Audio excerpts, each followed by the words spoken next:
Admiral Zexthon stood on the bridge of his flagship, the Dominion's Fist, gazing through the viewport at the small blue world that hung before them like a defiant jewel. 300 warships of the Galactic Empire surrounded Earth in a perfect blockade formation, their weapons charged and ready to reduce this insignificant planet to cosmic dust. "This will be easier than conquering the Vegan colonies," muttered Commander Grex, his 4 eyes gleaming with anticipation. "These primitives have barely achieved interplanetary travel. Their weapons are chemical-based projectiles and crude nuclear devices. Pathetic." Zexthon's mandibles clicked in agreement. The Empire had been expanding for 3 millennia, absorbing every civilization they encountered through overwhelming force. Species that submitted became slaves. Those that resisted became memories. It was the natural order of the galaxy. The strong ruled, the weak served or died. "Open a channel to all their communication frequencies," Zexthon commanded. "Let's give them the standard ultimatum." The holographic display flickered to life, showing the face of a human female, Secretary General Chen of something called the United Nations. Her dark eyes showed no fear, only a calm determination that puzzled the Admiral. "People of Earth," Zexthon began, his voice carrying the weight of absolute authority. "I am Admiral Zexthon of the Galactic Empire. Your world is now under Imperial jurisdiction. You have one of your planetary rotations to surrender unconditionally. Comply, and your species will serve the Empire as laborers. Resist, and we will glass your world and move on to easier prey." Secretary General Chen listened, without flinching. When Zexthon finished, she leaned forward slightly. "Admiral, I appreciate you taking the time to introduce yourself. On behalf of humanity, I have a counter-proposal." Grex snorted with amusement. "The primitive wishes to negotiate terms of surrender." But Chen wasn't done. "Here's what's going to happen. You're going to turn your ships around and leave our system immediately. If you do this within the next 6 hours, we'll pretend this conversation never happened.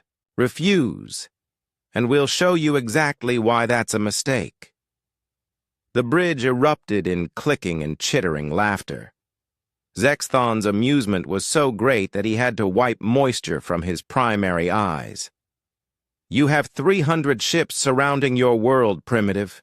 Your entire species possesses perhaps 50 vessels capable of basic spaceflight. What possible threat could you pose?" Chen smiled, a predatory expression that sent an unexpected chill down Zexthon's exoskeletal spine.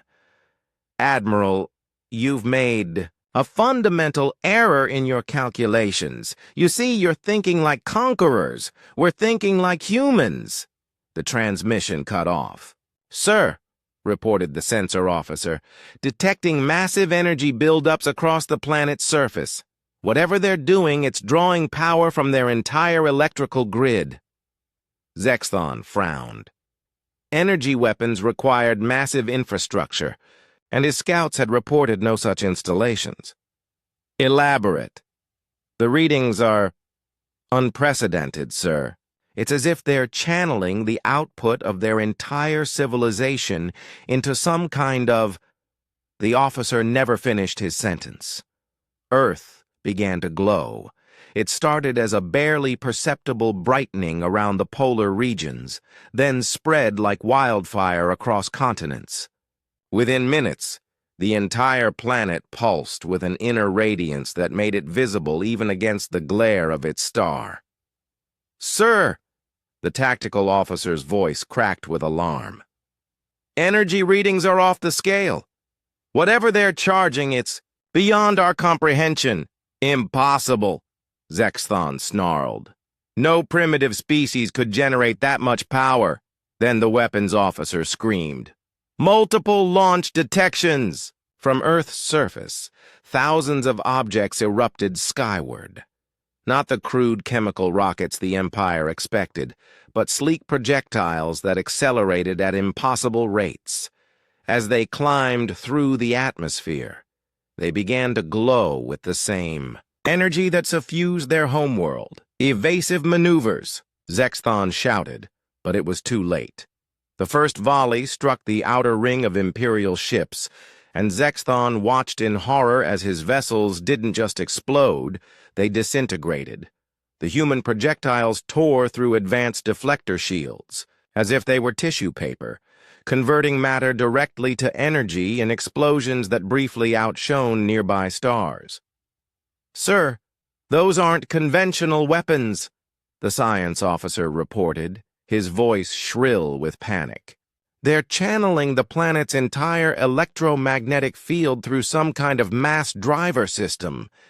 Each projectile carries the equivalent energy of a small star." Another wave launched, then another. The humans weren't just firing weapons. They were hurling pieces of their own world at the invaders, each one transformed into a relativistic projectile of pure destruction. But that wasn't the worst part. The worst part was the laughter. Across all communication frequencies, human voices could be heard, not screaming in terror or pleading for mercy, but laughing with genuine joy. They were enjoying this. "Admiral," came Secretary General Chen's voice, broadcast to the entire fleet, "I tried to warn you. You see, every species you've conquered before shared one common trait: they were afraid to die. But humans? We've been practicing warfare for our entire evolutionary history. We've never met a problem we wouldn't rather solve with violence, and we've never met an enemy we couldn't eventually kill." Another salvo obliterated a cruiser squadron. The Imperial formation was dissolving into chaos as ships broke ranks, desperately, trying to escape the killing field Earth had become. "You made two critical mistakes," Chen continued conversationally, as if discussing the weather rather than the annihilation of a star fleet. "First, you assumed we'd fight like civilized beings. Second, you gave us time to get angry. That was your first and last mistake." The Dominion's fist shuddered as a near miss overloaded its shields. Around them, the survivors of the once mighty Imperial fleet were fleeing in all directions, their formations scattered, their pride shattered. "Sir, we have to retreat," Grex pleaded. "These humans are insane." Zexthon stared at the blue world that had somehow become a weapon of unimaginable power. Its surface still pulsed with energy, and he could see more projectiles being prepared. For launch, the humans weren't just defending themselves, they were sending a message to the entire galaxy. "Set course for Imperial space," he whispered. "Maximum velocity." As the remnants of his fleet fled, Zexthon made a mental note to recommend that Earth be quarantined indefinitely. Some species were meant to be conquered, others were meant to be left alone, and some, like humanity, were meant to be feared. Behind them, Earth continued to glow, its people still laughing as they cleaned up the debris of what had once been considered the most powerful fleet in the galaxy. They'd turned their entire world into a weapon in less than 6 hours, and they'd done it while smiling. The galaxy would remember this day, the day the Empire learned that some prey bite back.